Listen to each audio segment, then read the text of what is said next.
네, 오늘 레위기 소재 말씀을 이제 촉단락인데 이 말씀을 세 번째 시간에서 마치도록 합니다. 그리고 또 나가는 말씀은 다음 목요일 날 말씀을 나가도록 하겠습니다. 오전 그 두 번째 시간 때는 교회 중에는 어린아이 신자도 당연히 있고 청년 이런 자도 있고 아비 이런 자도 있게 마련이고 매 세대에 이게 계속 돌아가게 마련이기 때문에 나만 다 됐다라는 이런 엉뚱한 생각을 품으면 그 사람은 영적으로는 그 수준에서 딱 멈추게 마련이다. 그리고 어린아이 신자로서 이 생을 떠나면 자기가 이룬 구원이 그거니까 그걸 가지고 영생의 세계에 들어가게 마련인 거고, 청년의 단계에서 이 생을 마치면 그걸 가지고 들어가는 것이고, 이 생에서 자기가 어디까지 이르는 만큼만 가지고 들어가는 것이기 때문에 그런 모든 판단은 그리스도 심판대에서 주님이 재판장으로서 재판을 해야 되는 것이지 사람이 사람을 이렇게 함부로 판단해서는 안 된다. 사람은 다만 말씀을 특히 맡은 사람이면 의무를 진 것이지 그걸 판단하라는 그런 것을 맡긴 게 아니기 때문에 함부로 목회하는 사람들이 말을 너무 이렇게 좀 가볍게 하고 상처를 많이 입히고 그런 경우도 상당히 많은데 이런 거를 우리가 매우 조심해야 된다. 장성한 분량이 이런 사람들은 어린아이는 어린아이 수준도 이해하고 청년은 청년의 수준도 다 어버이 수준에 이런 세상에서도 보면 그걸 다 이해를 해야 되는 것이고, 다만 잘못된 것을 분별시켜서 교정해 줄 필요가 있는 것이고, 그런 우리는 책임을 충성스럽게 행하는 것이니 이 땅에서 미리 뭔가를 이렇게 권리 주장을 하려고 그러고 막 휘두르는 것을 먼저 하려고 그러고 이런 자세는 성경이 가르치는 궁극적인 그 지향점이 이런 신앙인들이 아니다라는 걸 이제 강조점으로 말씀을 드렸어요. 그 다음에 너나 나나 할 것 없이 나부터도 이런 말을 하지만 이게 더러는 치는 말을 많이 하는데 그걸 오해해서 들으시면 안 됩니다. 이것은 분별을 시키는데 좋은 말을 내서는 분별이 안 되지. 이게 그러니까 할 수 없이 치는 말을 이제 하는 경우도 있는데, 모든 사람들이 비록 때가 지금은 늦었다 이렇게 생각하지만 지금이라도 주님 앞에 돌아오는 그런 신앙의 회복이 지금은 아주 절실한 시기입니다. 모든 정황으로 볼 때 지금은 일반적으로 이렇게 막 거두는 그런 대량 수학을 하는 시기도 아니고, 수학이 일단 1차적으로 다 끝나가지고 떨어진 2, 3이나 주어야 되는 이런 상황이기 때문에 지금은 많은 사람들을 불러본다는 게 굉장히 어렵습니다. 높은 단계, 더 나아가는 단계를 가르침을 받으러 사람을 불러 모이기가 쉽지가 않죠. 이제 우리가 몰라서 그러지 또 그런데 또 이것저것 이렇게 헤매는 분들도 많이 있는 것 같아 보면 다 주님 손에 맡겨야지요. 자, 이제 여기까지 하고 이건 분별의 문제이기 때문에 보고 듣고 마음으로 깨달아서 분별을 해야 되는 문제예요. 그래서 다른 사람의 죄에 간섭하거나 다른 사람의 신앙을 함부로 남의 믿음을 주관하려는 이런 자세를 우리는 버려야 되겠다라는 걸 오전에 이제 두 번째 시간에 말씀을 나누다가 마무리를 못했기 때문에 디모데전서 5장 22절 인용부부터 읽어나가겠습니다. 아무에게나 경솔히 안수하지 말고, 이 말은 사역을 아무에게나 맡기지 말아라 지금 그 말이에요. 그리고 다른 사람의 죄에 간섭하지 말고 네 자신을 지켜 정결케 하라. 그래서 내 구원이 우선이지 남의 구원에 대해서 자꾸 관여를 하려고 그러고 남의 신앙 수준에 대해서 판단하려고 그러고 이런 것을 안 세운다는 것은 사실은 알고 보면 생명이 장성한 수준에 이른 자의 태도가 아니다라는 거예요. 그렇게 해서는 안 되겠다. 베드로전서 4장 15절을 또 봅니다. 인용구. 너희 중에 누구든지 살인이나 도적질이나 악행이나 남의 일을 간섭하는 자로 고난을 받지 말아라. 남의 일을 간섭하는 거 율법적으로 그것은 되냐 안 되냐.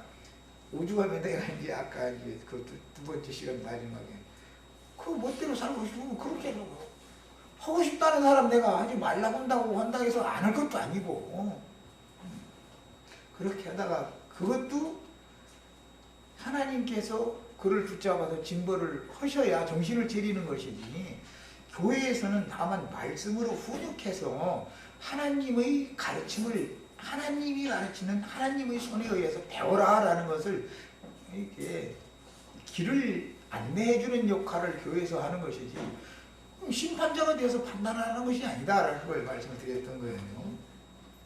고린도 후서 1장 24절에 우리가 너의 믿음을 주관하는 것이 아니다.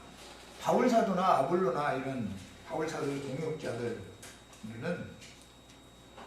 고린도에 있는 형제들의 믿음을 주관하려는 것이 아니라 믿음을 돕는 일을 하는 것이죠.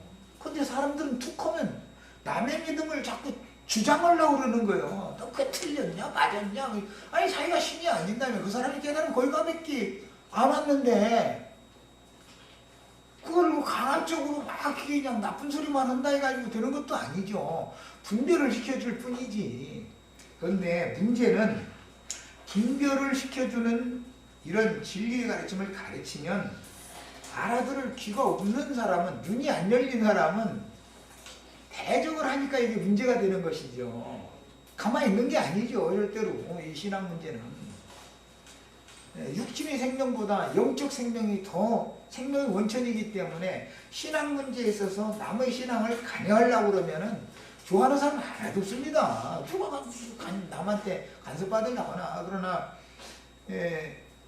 율법적인 종교체제에서는 신부님이나 목사님이 임의로 성도들의 신앙을 제어하고 자기가 끌고 가고 싶은 방향으로 이렇게 데리고 나가려고 그러는데 그게 안 따라오면은 이단이다 해서 차버리고 막 이제 심지어 헌금 같은 것도 잘 안 내고 말을 잘 안 듣는 듯 싶으면은 안 듣는 듯 싶으면은 늙은 고기 늙은다가 질겨서 못 먹는다고 막 이렇게까지 해버리고 11조 때 도둑놈이라고 막 이렇게 해버리고 이런 것은 이거는 그 목자가 할 태도가 아니다라는 거예요. 기본적으로 자신이 하나님 앞에서 어떤 사람인가를 먼저 점검을 받는 게 필요하죠. 자, 소재 제물에 누룩이나 꿀을 넣지 못하는 것은 지금 여러 가지로 예를 들어 세 가지 예를 들었어요. 사람의 귀를 긁어주는 얘기, 사람 듣기 좋은 얘기 그런 것만 자꾸 섞으려고 하지 말라. 그냥 진실을 가르치면 다 영이 있으니까 판단한다는 거예요. 사람들이라는 게 자기 수준에 맞는 만큼 받아 먹을 거 아니야. 자, 이것은 성도의 모임에서 말씀을 가르칠 때 인생의 고난을 몸소 당하는 삶을 통해서 체득한 말씀이 아닌 천연적인 지식이나 본능적인 선악간의 지식의 이해로 아는 헛된 세상 지식을 가지고도 사람이 교만해지는 건데 이 성경 지식을 어느 정도 알면 사람이 영적으로 교만해지거든. 세상적으로 교만한 것도 참 세상 사람들이 눈으로 볼 때 꼴값을 떠는데 영적으로 교만해지면 이게 당할 수가 없어. 이런 사람들 만나면 어떻게 대화가 안 되는 걸 기본적으로. 그래서 이런 의문의 율법에 따른 천성적인 자연인의 두뇌로 아는 신학 교리에 세뇌당해가지고 성경 지식 그런 지식에 잡혀버리면 비진리가 섞인 사람의 교훈들인 사람의 귀를 긁어주는 말을 추구하거나 타락한 사람이 듣기에 달콤한 인간적인 말을 하지 말라. 누룩을 섞지 말고 꿀을 섞지 말라. 사실은 어떤 사람에게는 달콤한 말을 해줘야 될 사람이 있어요. 그들은 세상 사람들을 전도할 때 씨를 뿌릴 때는 오순절 성령 임한 다음에 사도들이 나가서 전도를 할 때는 누룩 섞인 말씀을 전하도록 율법에 그게 정해져 있었어. 아무것도 모르는 이방인들한테 전도를 하면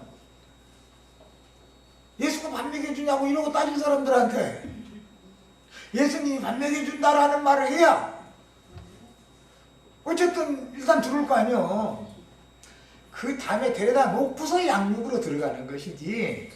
그러니까 우리는 지금 씨를 뿌리는 사역을 하는 사역이 아니기 때문에 씨를 뿌리는 사역을 하는 사람들에 대해서 무조건 오고 배타적이고 그 다음에 배척하는 그런 태도만 가져서도 안 되는 거라는 거예요. 다 어떤 과정을 통해서 어떤 양은 누구에게 맡기는 것이 하나님의 절대 주권에 속한 문제다라는 걸 우리 인정하고 들어가야 된다는 말이에요. 이 사람이 정말로 고운 가루가 떡덩이가 되도록 본철에 뭐 갈아지고 이제 찧어진 다음에 고운 가루가 되어져 가지고 본철에 붙이거나 그 다음에 떡으로 굽거나 해서 만들어진 사람이라는 거예요. 그 다음에 천성적인 인간의 그렇게 좋은 말들은 그 속에 독이 들어있게 마련이기 때문에 이제 누룩이라고 그랬는데 다른 교훈이라는 말이죠.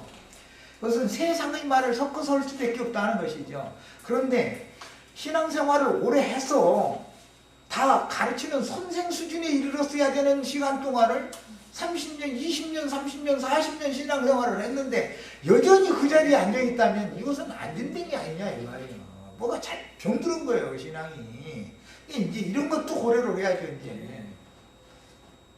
그래서 말씀을 사역하는 종이 사람의 귀를 긁어주는 달콤한 말로 인간의 본성에서 나오는 말을 많이 할 때 가르침을 받는 이들의 영혼들을 간교한 위선자로 만들어 놓을 가능성이 많다. 말씀을 율법으로 받다 보면 자기 자신의 삶을 보면 성경에 서지 말라는 것만 뒷전에 가서 사람들 보는 데서는 않고 뒷전에 가서 하고 하라는 거는 영 않고 하면 자신을 자꾸 발견하게 만드는데 그것은 그리스도의 은혜 앞으로 손들고 나오게 하는 과정에서 그 단계가 필요해서 그런 것이지 거기에 계속 붙들려 있어서는 안 된다 이 말이에요. 당연히 생명이신 하나님을 얻으면 생명이 장성한 분량이 이르도록 자꾸 자라야 정상인 것이죠. 인간 본능의 성경 지식은 듣는 사람을 완악하고 교만하게 하여 아무것도 되지 못한 자신을 보는 눈을 감기게 하며 복선적인 신앙인이 되게 하거나 천성적인 인간의 달콤한 말들을 사람을 위선자로 만들거나 배부자가 되게 해요. 아예 세상으로 떠나가 버릴 수가 있죠. 계속 동일한 그런 가르침을 갖다 보면은 이 진부된 믿음의 진부를 이루어야 되는데 그런 가르침이 주어지지 않으면 아예 세상으로 나가버려 가지고 나중엔 전도가 덜해질 수가 있어요. 그런 사람 만나면. 나도 옛날에 성경 읽어봤다고 메뚜기나 했느냐 오히려 되묻기도 하죠. 자기는 막 백독했다는 사람 수두룩해요. 41금씩 3번 했다는 사람은 널었어.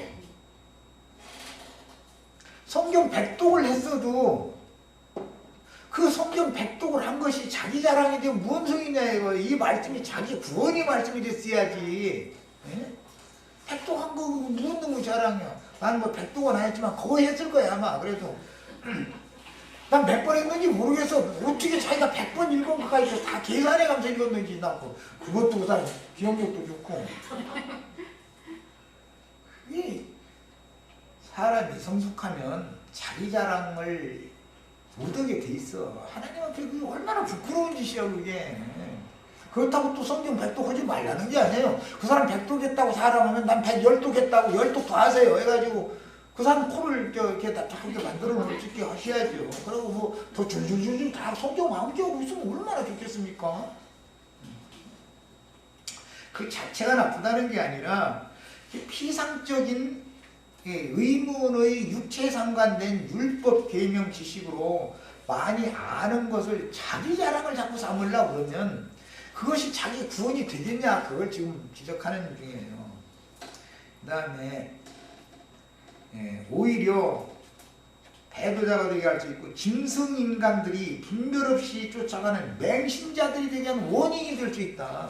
흔히 말하는 이단에 빠지는 원인은 진리의 분별을 못하기 때문에 이단에 빠지는 거예요. 그렇잖아요. 진리 분별을 정확하게 한다면 왜 쓸데없는 사람이 종이 될 필요가 뭐가 있어요? 우리는 그리스도의 종이지 어떤 이만이라는 사람의 종도 아니고 뭐 웬만하면 자꾸 이만 얘기가 자꾸 나왔었는데 요새 그 사람 유행이니까 그래서 하는 소리예요. 뭐 조금 전에는 뭐 원어성경 뭐 가르치는 어떤 스승님 그 사람 아주 그 사람 이름만 대면 사람들이 뿜뻑해. 원어성경은 나는 형들 만나면 원어라는 건 없어. 원어성경이 아니고 히브리어, 아람어나 헬라어로 되어 있는 성경을 라틴어나 독일어나 프랑스어나 지금은 이제 세계 공용어로 사용되는 영어로 번역하는 과정에서 이것을 더 본래의 뜻을 정확하게 번역한 성경을 우린 추구한다. 이렇게 하면 맞지만 원어 성경이라 그러면 그 말 자체가 안 맞는 거다.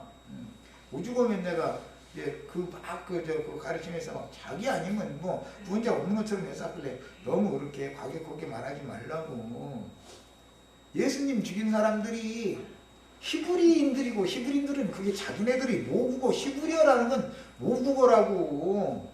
당신이 히브리 대학에 가서 박사학위 받은 것도 아니고 언어학 박사학위 받은 것도 아니고 다른 사람이 다 만들어놓은 성부대전 그걸 가지고 지금 한글로 어떻게 번역을 하는 그걸 지금 작업을 해가면서 당신 아니면 구원자 없는 것처럼 그렇게 말하는 건 과격하지 않냐. 자기네들의 모국어를 사용하던 히브리인들이 자기네들의 구원자로 메시아로 번역을 받은 예수를 배척하고 죽였다. 다른 사람이 죽인 게 아니다.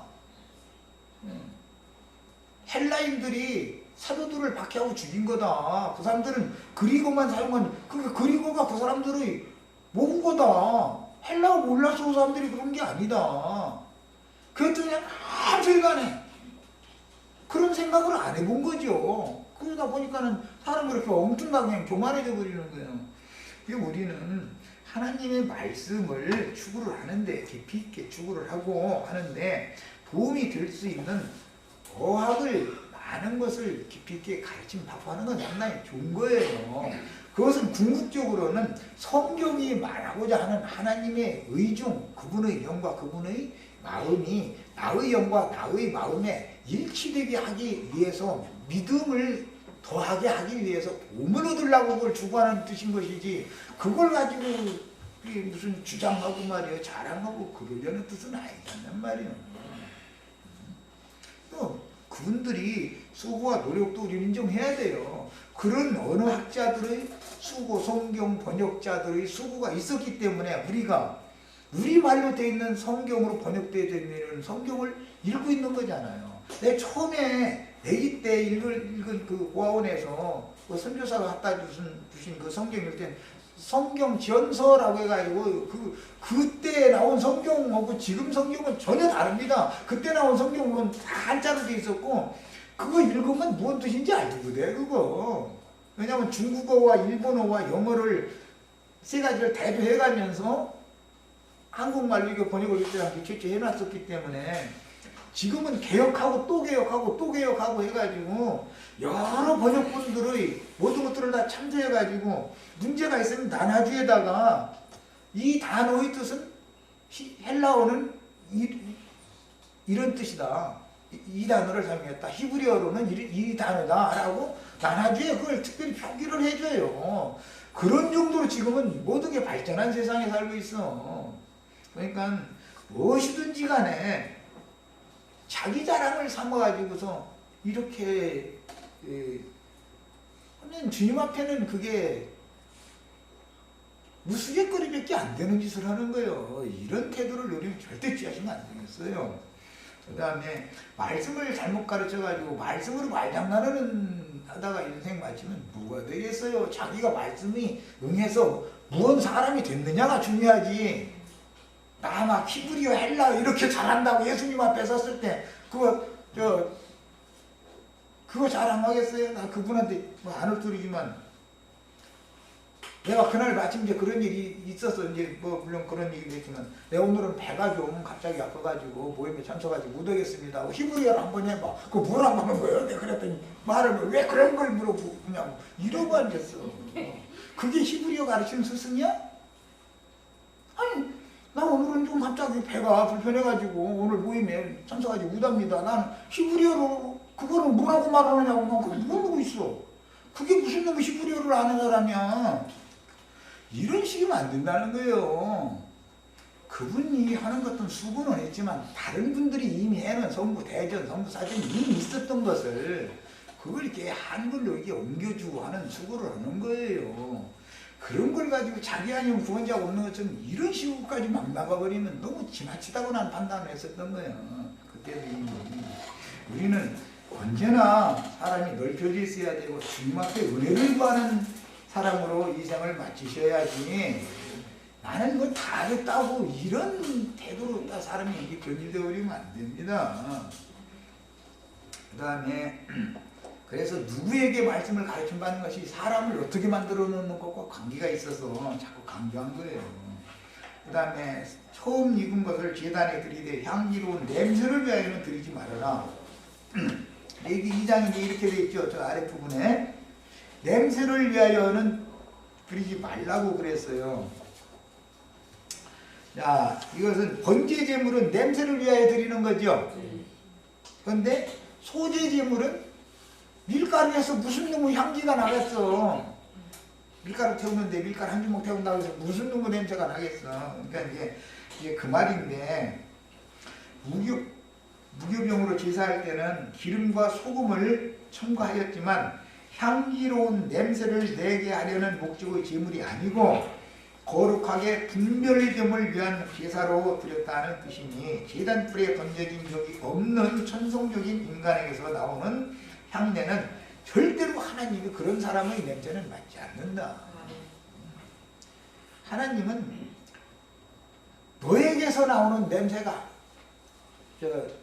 이게 비유로 말하자면 알라바마주에 이제 우연찮게 이제 전도를 하러 갔는데 이제 어떤 분이 왔어요. 이제 분이 왔는데 막 코를 막 찔러 아주 그 방 안에 그냥 진동해. 근데 내가 보기에는 아주 싸구려 아마 막 사정없이 발렸는가 온몸에 아마 자기는 향내나라고 그거 바르고 왔지만 내가 볼 때는 아주 싸구려 화장품을 너무 그냥 발렸으니까 그러겠죠.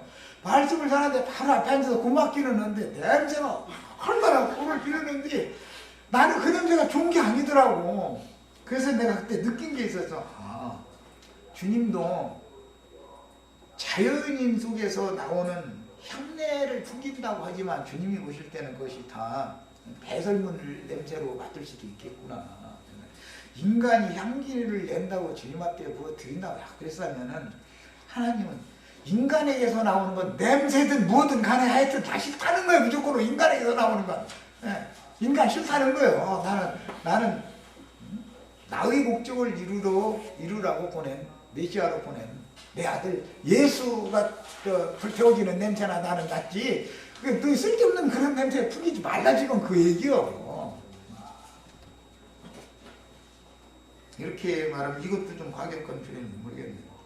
그 다음에 누룩이나 꿀도 오순절을 기념하는 새 소재로는 여호와께 드렸어요. 이거 레위 이제 23장 15절로 17절에 이건 그때 가서 세밀하게 나눌 얘기인데 미리 다 해버렸네 오늘. 이제 이것은 하나님의 말씀을 모르는 자들에게 새로운 말씀을 전해야 되잖아요. 오순절 이후 사도들이 전하는 말씀은 그게 성령이 말하게 하심을 따라서 전하는 말이 있기 때문에 성령께서 야 너는 누룩 약간 섞어서 전해. 그러면 그냥 하는 거예요. 그래서 예수님의 말씀과 달리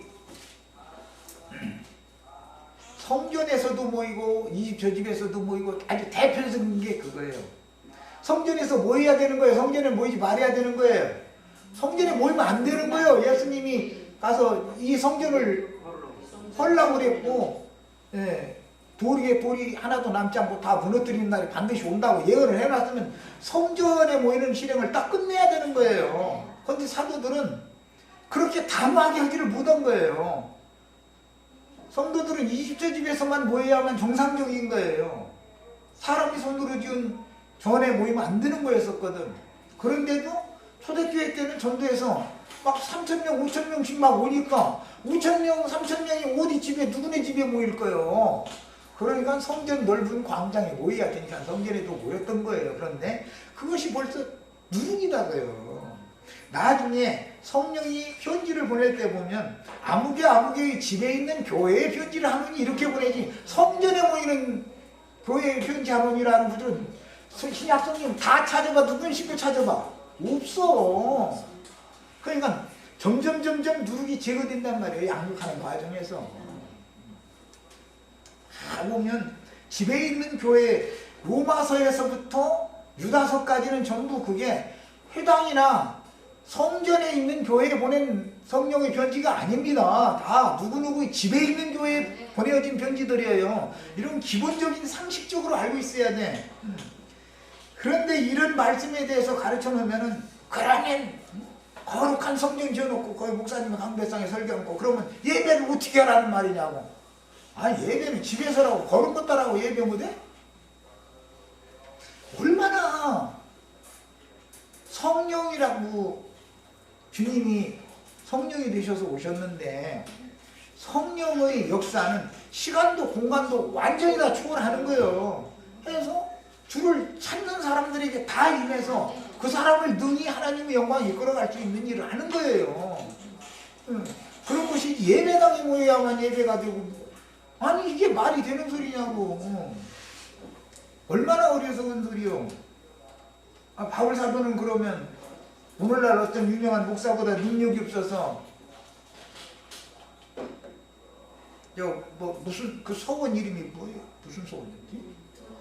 두란노 소원 그것도 세뇌가지고 빌려서 그 로마에 잡혀가가지고서는 새집 빌려서 바울 사도가 오늘날 유명한 부흥강사 누구만 못해가지고 바울 사도가 사람의 손으로 지은 성전 질라고 맘만 먹었으면 로마 교황청 같이 질라고 맘먹었으면 왜 못 지었겠어요? 여러분 다 이러주면 안 된다고 건축원금 내가지고 돈 집 져가지고 여기에 모여야 된다고. 바울 사도가 할 줄 몰라서 이 집 저 집에 있는 교회 편지하고 집에 모여서 전도를 했단 말이에요. 예수님도 제자들이 집에서 모였을 때 종용이 제자들이 물어보니까 거기서나 자세히 풀어서 가르쳐줬다고 했어. 대중집회에서는 다 비유로만 말했다고 그랬지 자세히 풀어 설명해줬다는 말이 없어요. 나사로의 집에 그 가난한 자들, 문둥병자들 그런 사람들의 집에서 모임을 가진 거예요. 그러면 집에 모이면 이단이라고. 예배당에 모이는 것이 이단이지 왜 집에 모이는 게 이단이야? 뭘 성경을 정확하게 해야 되냐 이 말이야. 그 다음에 오순절 때 제사로 사용하는 새 소재의 떡 2개, 즉 유대인과 이방인들의 회개를 촉구하는 오순절 때는 떡 2덩어리로 이렇게 제사를 했죠. 이것은 한 덩어리는 이미 말씀을 받은 유대인들에게 먼저 전하는 거예요. 한 덩어리는 전혀 말씀을 모르는 이방인들에게도 떡을 먹여야 되잖아. 말씀을 줘야 사람이 구원을 받으니까. 그래서 떡 2덩어리로 제사하도록 이미 율법이 정해져 있었어. 그 떡에는 누룩을 반드시 넣어서 떡을 만들어서 하라는 거예요. 그러나 계속 누룩을 넣어두면 되겠냔 말이야. 점점 일단 그렇게 해서 낚아다 놓고 나서는 양육을 하는 과정에서 분별을 자꾸 시켜야지. 경륜에 맞추는 분별을 시켜야지. 그 다음에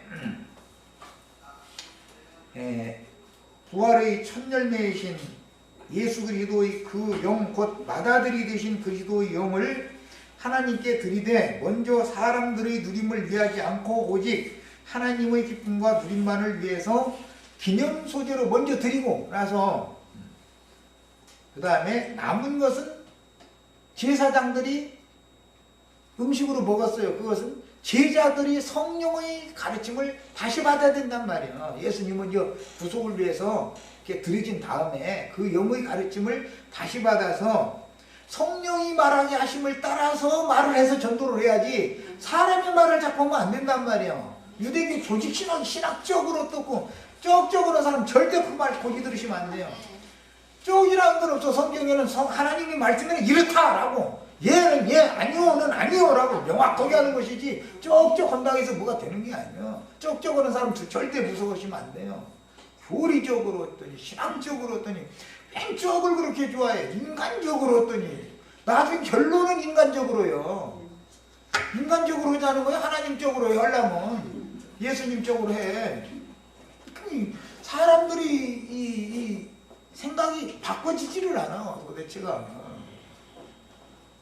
그러다 보니까 뭐 이제 뭐 오순절 성령 받으면 샬라샬라 방언 터지한다고, 방언 못하면 저 성령 못 받았다고 이제 이렇게 나가버려. 이제 막 말하자면 너무 엉뚱한 방향으로 이제 막 빗나가도 너무 엉뚱하게 빠져나가 버리는 거지.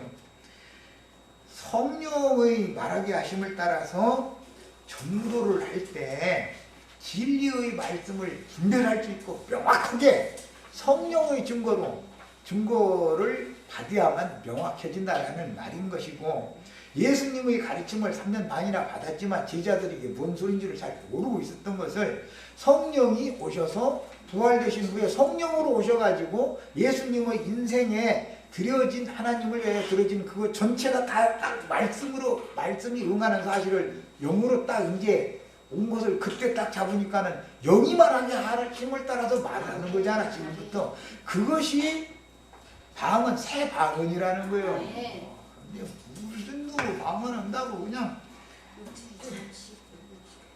이러니 뭐가 되냔 말이야. 얼마나 혼잡해. 누룩은 계속 넣는 건 아니다. 오순절 첫 소제를 드릴 때만 누룩을 듣고 그 다음부터는 누룩을 다 빼라고 한단 말이야. 무교절부터는. 이제 이런 이치도 알아야 되겠어요. 그 다음에 본문에서 처음 익은 것이라는 성령의 처음 익은 열매로 하나님께 드려진 그 시도를 의미하는데, 예수님이 부활의 날 새벽 미명에 막달라 마리아가 무덤에 가서 부활한 주님 만났죠.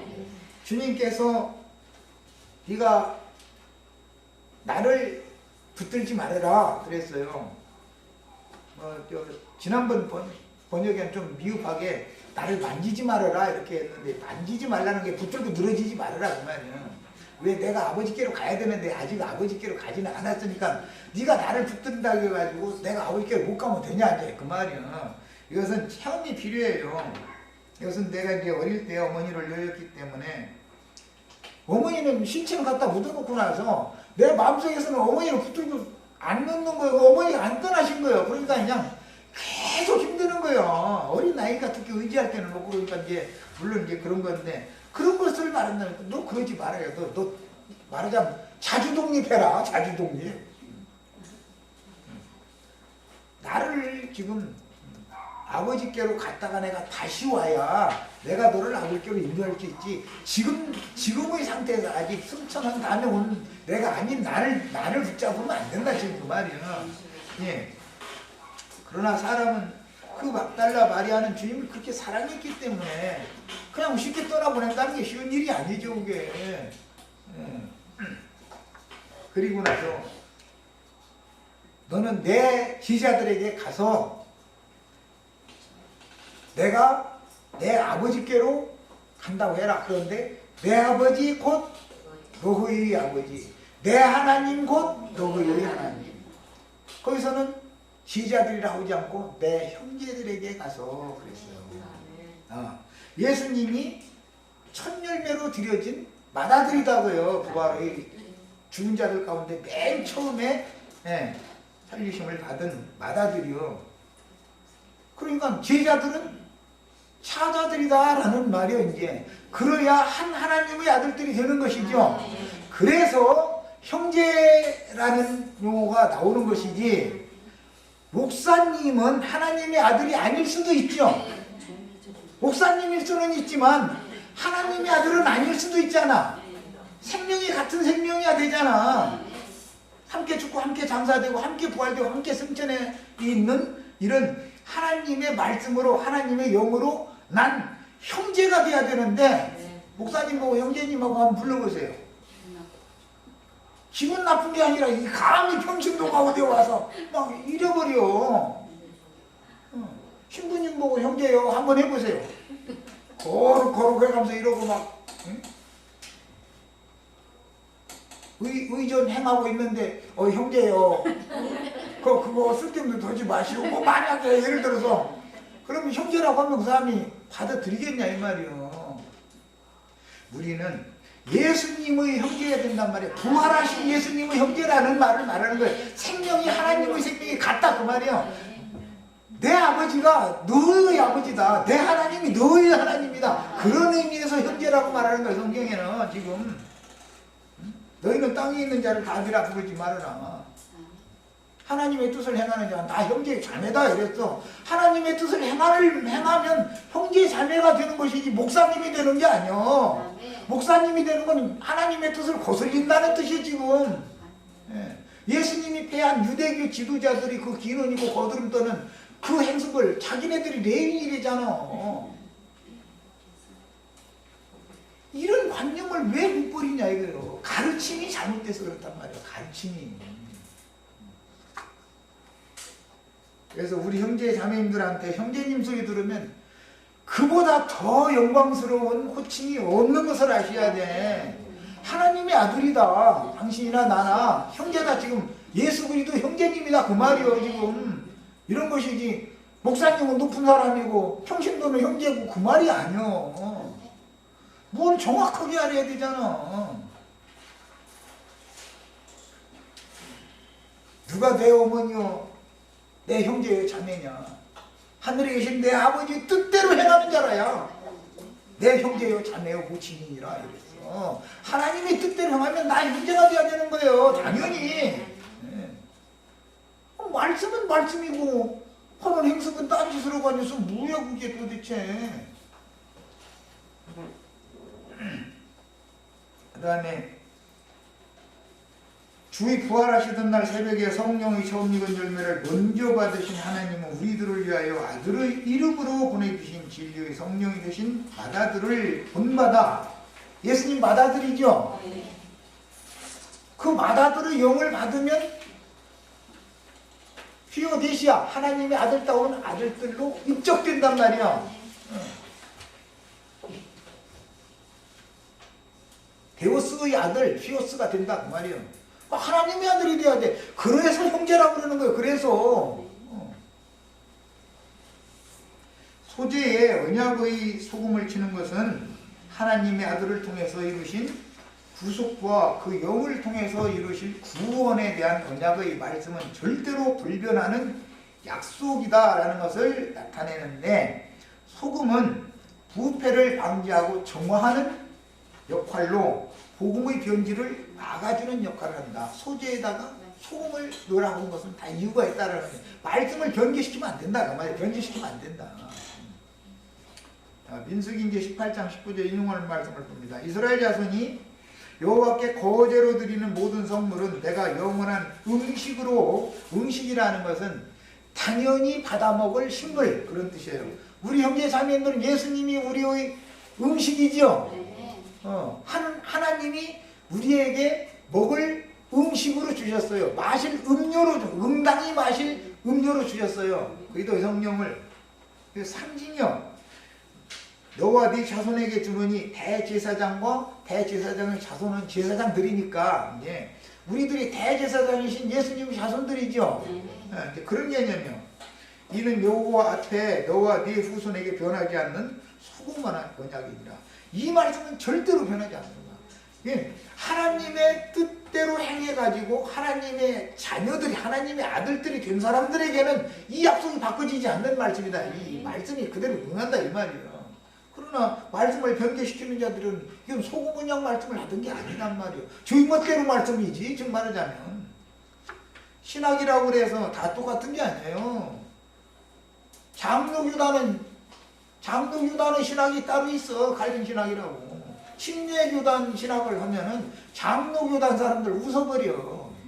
세례식을 유아세례하고 그런 게 성경 어디가 있느냐고 말이야. 회개하고 믿은 사람에게 침례를 주는 것이지, 애기가 아무것도 모르는 애기한테, 믿지도 않는 애한테 세례식 한다 해가지고 걔가 구원받냐 말이야. 그 말도 같지 않은 소리 좀 말아요. 침례교인들 딱 만나면 대부분 그냥 아주 망신 톡톡이 당해. 장로교단 사람들 서로 조직신학도 각 교파마다 다 달라. 뭐 신학이 하나님의 말씀이 다 일관돼야지. 각 교단마다 다 다른 주장하는 게 무슨 놈의 그것이 하나님의 말씀이요. 그것을 근거해가지고서 무엇 놈의 목사 안수 받았다고 와서 땄다붙다 하려고 해서 말장난이라고 앉았단 말이야. 그럼 되냔 말이야. 다 버리고 그냥 말씀으로 돌아가는 거예요. 그냥 말씀으로, 순수한 마음으로. 그 다음에 역대하 13장 5절 이스라엘 하나님 여호와께서 소금 언약으로 이스라엘 나라를 영원히 다윗과 그 자손에게 주신 것을 너희가 할 것이 아니냐 그랬어요. 소금 언약이나 그 나라를 유업으로 준다. 이것은 아들에게나 유업으로 주지 사생자들한테, 모르는 아이들한테 자기 유업을 물려주는 사람이 어디가 있어? 이 소금 언약이라는 것은 부활하신 예수 그리스도의 동생이 되어져서 예수님의 아버지가 내 아버지가 되고 예수님의 하나님이 내 하나님이 된 사람들에게나 하나님 나라를 유업으로 주는 것이 변하지 않는 약속이다. 지금 그 말이지. 예배당 목사님들 보고 기업으로 준다는 말이 아니요. 절대로. 성경을 그냥 멋대로 해석하면 되냐고. 이 말씀을 변개시키면 안 돼. 그대로 그냥 순수하게 읽으면 다 할 수 있는 문제 아니냐 이 말이에요. 이게. 세상 사람들도 그래. 자기 종이 능력도 많고 머리도 좋고 아무리 유능해도 자기 회사 기업을 안 줘요. 약간 모지라도 종놈 보고는 내 아들이 조금 부족한데 너 변심하지 말고 너 모든 보수는 충분히 내가 주라고 했으니까 에? 내 아들 잘 돌봐가지고 회사 잘 이렇게 붕시켜다고 이렇게 아들한테 유업으로 주고 가지. 종놈이 똑똑하다고 종놈한테 유업으로 주는 일은 없어요. 아들 제껴놓고.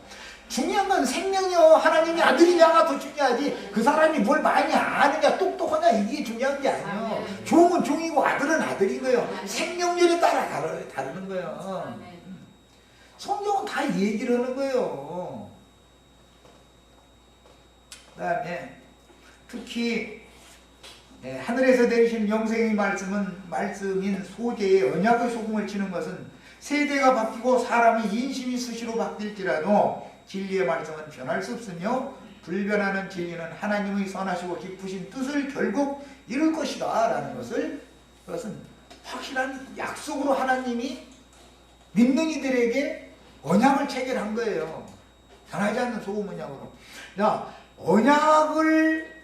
언약 말씀을 믿음으로 받아들인 사람들에게 하나님의 약속이 이루어지는 것이 구원인 것이지 사람이 뭘 어떻게 해가지고 뭐가 되는 것이 구원이 아니단 말이에요. 절대로.